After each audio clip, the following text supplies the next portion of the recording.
How to fix sorry we were unable to connect to the server to add the account, please try again later from setting। दोस्तों आज के इस video में मैं आपको बताऊंगा कि कैसे आप अपने भी ऐप में आपको यदि sorry we were unable to connect to the server ये आपको एरर शो कर रहा है तो कैसे आप इसे फिक्स कर सकते हैं इस वीडियो में मैं आपको बताऊंगा। वीडियो के साथ बने रहिए, साथ ही साथ चैनल को सब्सक्राइब करके बेल आइकन भी दबा देना।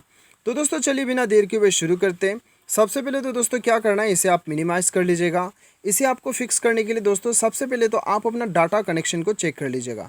कभी कभी दोस्तों हमारा डाटा कनेक्शन ऑफ होने की वजह से भी हमें ये प्रॉब्लम शो होता है, ठीक है। और हम समझते हैं कि दोस्तों ये एक प्रॉब्लम है, लेकिन असल में डाटा कनेक्शन ऑफ होने की वजह से भी होता है। एक बार अपना डाटा कनेक्शन को चेक ज़रूर कीजिएगा। उसके बाद में दोस्तों आपको क्या करना है, सेटिंग्स पे चले जाइएगा।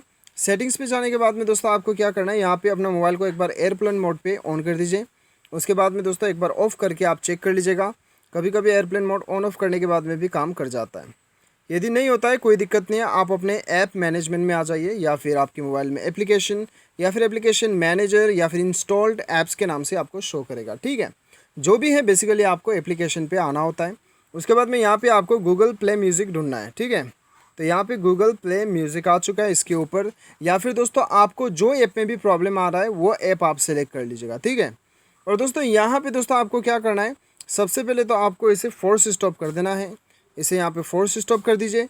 उसके बाद में दोस्तों आपको स्टोरेज यूसेज पे जाना है और यहाँ पे क्लियर डाटा में क्लिक करके इसे क्लियर कर देना है। उसके बाद में आप बैक चले आइए और यहाँ पे आपको परमिशन पे जाके ये सारा परमिशन आपको ऑन कर देना है, ठीक है। उसके बाद में बैक आना है और यहाँ पे डाटा यूसेज स्टेटस पे आके नेटवर्क परमिशन पे आप ध्यान रखिएगा कि वाईफाई एंड मोबाइल डाटा आपका सिलेक्ट होना चाहिए, ठीक है। तो दोस्तों इसके बाद में अपना मोबाइल को एक बार रीस्टार्ट कीजिएगा, आपका प्रॉब्लम जो है वो सॉल्व हो जाएगा। उम्मीद करता हूँ कि वीडियो पसंद आया होगा। Thanks for watching.